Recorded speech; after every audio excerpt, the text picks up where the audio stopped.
اب آئیے یہ جو مجددین کا تصور میں نے پیش کیا ہے، اس سلسلہ مجددین کی پہلی کڑی ہے حضرت عمر بن عبدالعزیز رحمت اللہ علیہ، جنہیں ہمارے ہاں 5واں خلیفہ راشد بھی کہا جاتا ہے۔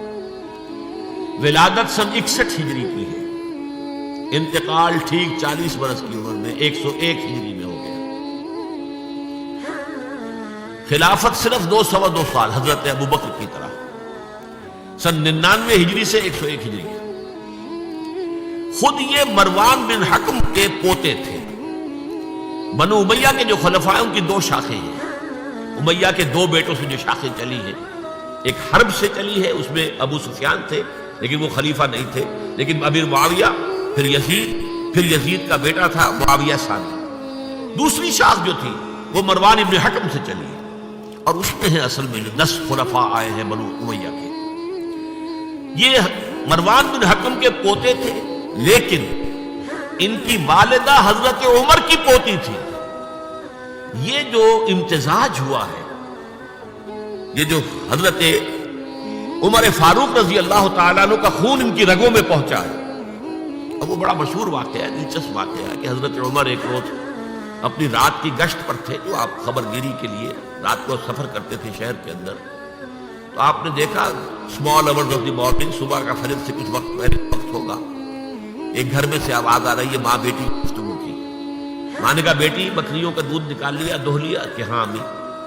اچھا اس میں کچھ پانی ملا دو۔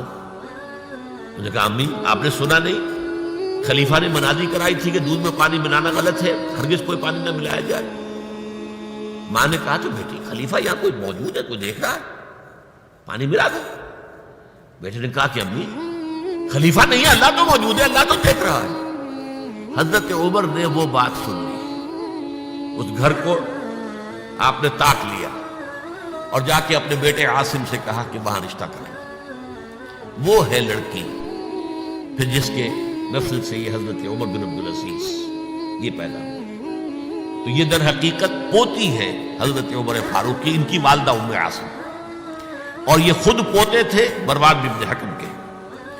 اور جو 8واں خلیفہ تھا بنو امیہ کا سلیمان، اس کی وصیت کے مطابق یہ خلافت ان کو ملی تھی۔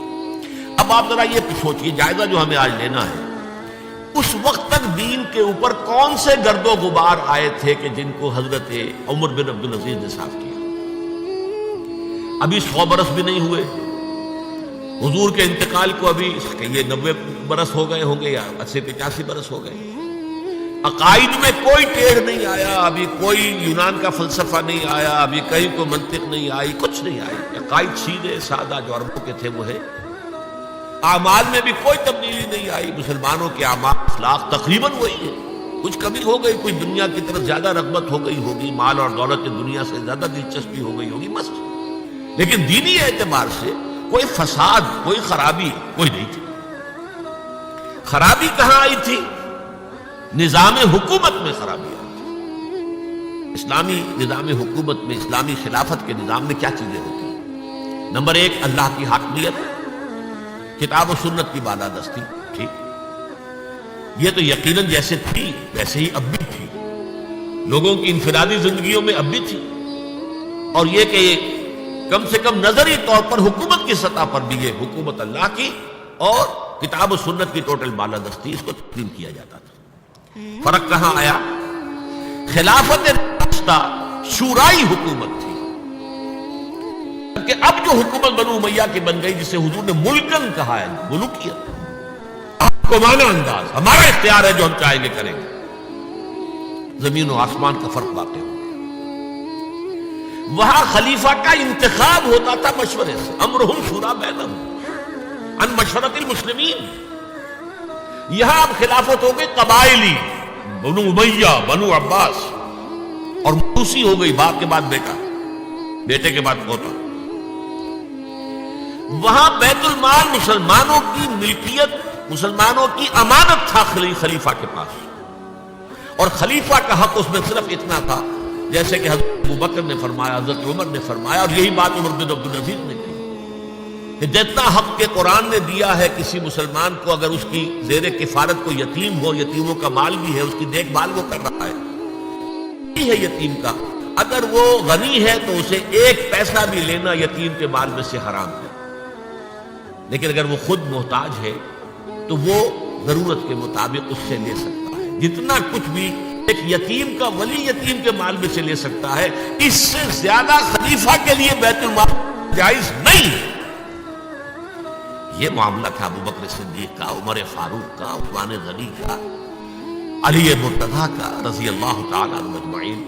لیکن اب آ کر دور بنو امیہ میں یہ جو خزانہ تھا یہ ذاتی ملکیت بن گیا، جس کی بنا پر عیش و عشرت بھی ہوئی، اور داد و دہش، جس کو چاہا جو چاہا دے دیا، جس کو چاہا اشرفیہ بخش دی، جس کو چاہا جو ہے نواز دیا، جس کی چاہا وفاداری خرید کے لیے خزانے میں سے بیت المال میں سے پیسہ خرچ کر دیا۔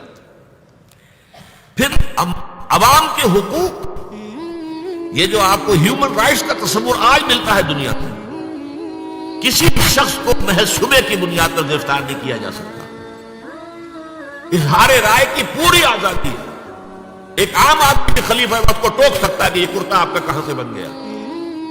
یہ تھی خلافت راشدہ۔ ظاہر بات ہے کہ اب صورتحال تبدیل ہو گئی۔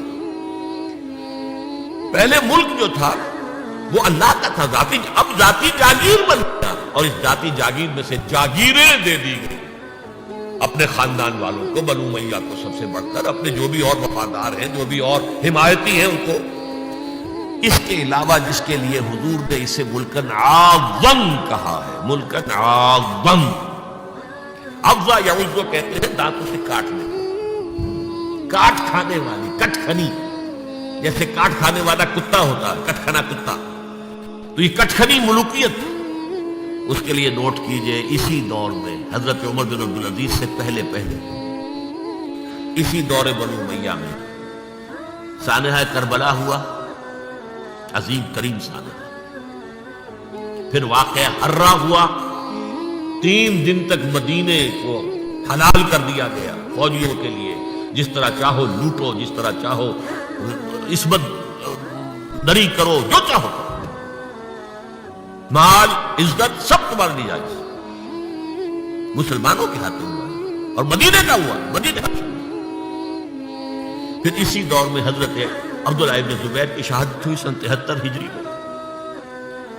پھر حجاج ابن یوسف جیسا ڈکٹیٹر اسی دور میں تھا۔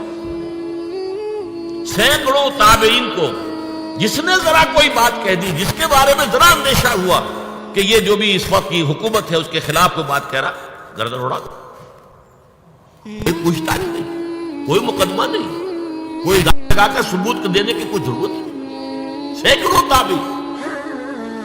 اسی دور حکومت میں محمد ابن قاسم جو یہاں ملتان تک چلا گیا تھا رحمت اللہ علیہ، اور اب وہ ارادہ کر رہا تھا آزاد کشمیر کی طرف، پہاڑی علاقوں کی طرف جو ہے وہ فتح اور کشمیر کی طرف جانے کا، واپس بلا کر شہید کر دیا۔ کیوں؟ بہت پاپولر ہو گیا تھا محمد ابن قاسم، ہندوؤں نے اس کو بت بنا کر اپنے مندروں میں رکھ لیے تھے پوجنے کے لیے۔ یہ تو اوتار ہے، در جوانی توبہ کردم سیوائے پیغمبری، یہ نوجوان اور اتنا نیک، ان کے لیے تو کوئی قیاس کے قابل بات تھی نہیں۔ اوتار، وہ تو فوراً اوتار مانگتے ہیں نا، بت بنا کے مندروں میں رکھ دیا۔ اندیشہ ہو گیا، ملوکیت کو ہمیشہ خطرہ ہوتا ہے، کوئی شخص ذرا پاپولر ہونے لگے تو کان کھڑے ہو جاتے ہیں کہ ہمارے لیے خطرہ بن جائے گا، لہذا شہید کر دیا۔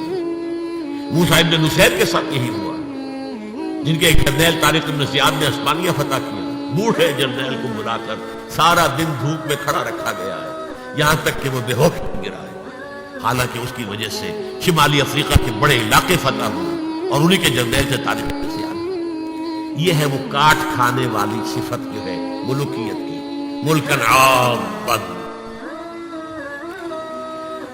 حضرت عمر بن عبدالعزیز نے کیا کیا؟ دیکھیے ان کا تجدیدی کارنامہ صرف 3 نکات پر مشتمل ہے، یہ میں بتا چکا ہوں آپ کو۔ ابھی نہ عقائد میں کوئی کجی آئی تھی، نہ اعمال میں کوئی خرابی آئی تھی، عوام کے حکومت کے نظام میں تبدیلی ہوئی تھی، اب موروثی ہو گئی تھی اور تحکمانہ ہو گئی تھی۔ خلیفہ جو ہے وہ موروثی یا نامزد ہوتا تھا، اور جاگیر بن گئی تھی اپنی ذاتی بیت المال۔ انہوں نے 3 ہی کام کیے۔ نمبر 1، ان کو خلافت ملی تھی اصل میں سلیمان جو ان سے پہلے خلیفہ تھے ان کی وصیت کی بنیاد پر، لیکن یہ احتیاط کر لی گئی تھی کہ اگر کہیں یہ وصیت پہلے لوگوں کے علم میں آ گئی تو شاید لوگ بغاوت کریں اور حضرت عمر بن عبدالعزیز کو گوارا نہ کریں. لیکن یہ کہ انہوں نے یہ کیا جو اس وقت کے ذمہ دار لوگ تھے کہ پہلے وصیت پر بیعت یہ دی گئی کہ یہ وصیت ہم تسلیم کریں گے. ابھی سلیمان کے انتقال کی خبر بھی نہیں دی گئی, اسے بھی چھپا کر رکھا ہوا. اس کے بعد وصیت کھولی گئی اور حضرت عمر بن عبدالعزیز کیا کہ سلیمان کا انتقال ہو گیا, تب لوگوں نے بیعت کر لی, کیونکہ بیعت تو کر چکے تھے, وصیت کی بیعت کر چکے تھے. اس وصیت سے عمر بن عبدالعزیز برآمد ہو گئے تو بیعت خود بخود ہو گئی. لیکن انہوں نے جا کے اعلان کیا مجمع عام میں, لوگوں مجھ پر یہ خلافت کی ذمہ داری ڈال دی گئی ہے بغیر مجھ سے پوچھے, بغیر میرے مشورے کے, بغیر میری خواہش کے. لیکن میں آپ کی گردنوں میں سے اپنی خلافت کے ارادے کو اتار کر پھینک دیتا ہوں. آپ جسے چاہیں اپنی آزاد مرضی سے مشورے سے خلیفہ بنائیں. یہ پہلی اصلاح تھی, موروثیت ختم, نامزدگی ختم. اب اگر چاہتے ہیں آپ, اگر لوگوں کی رائے ہے, اگر لوگوں کی رائے ہے ان کا مشورہ تو ٹھیک ہے. سب نے کہا میں فرمان ہم آپ پر راضی ہیں, ہم آپ ہی کو خلیفہ بنانا چاہتے ہیں. پہلی اصلاح ہوگی. دوسرا کام یہ کیا, جتنی جاگیروں کے ڈاکومنٹس تھے, دستاویزات, وہ سب طلب کیے. خود اپنے گھر سے اپنی بیوی کے سارے زیورات, عبد الملک بن مروان بیٹی تب زیورات بیت المال میں, اپنی جاگیر سب سے پہلے اپنی جاگیر کو ختم کیا. زمانے میں شریڈر تو تھے نہیں, مشین تو تھی نہیں, مسجد میں بیٹھے ہوئے تھے حضرت عمر بن عبدالعزیز, اور وہ ایک ایک وصیت کھایا جاتا تھا اور وہ قینچی سے کاٹ کاٹ کے پھینک رہے تھے. بڑا طوفان مچ گیا بنو امیہ کے لوگوں کے اندر, کیا ہو رہا ہے. ایک وفد بھی آیا کہ دیکھیے آپ اپنے سے پہلے لوگ جو کچھ انہوں نے کیا تھا, آپ اب جو چاہیں آپ کریں, پہلے جن لوگوں نے جو کیا ہے اس کی نفی تو نہ کیجیے.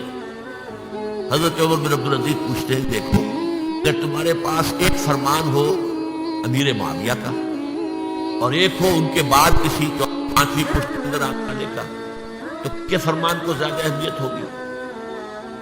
امیر معاویہ کے فرمان کی زیادہ اہمیت ہوگی. تو فرمایا پھر میرے پاس فرمان جو ہے وہ امیر معاویہ سے بھی بہت پہلے کا ہے. میرے پاس اللہ کی کتاب ہے, قرآن ہے, میں اس کی روح سے طے کر رہا ہوں.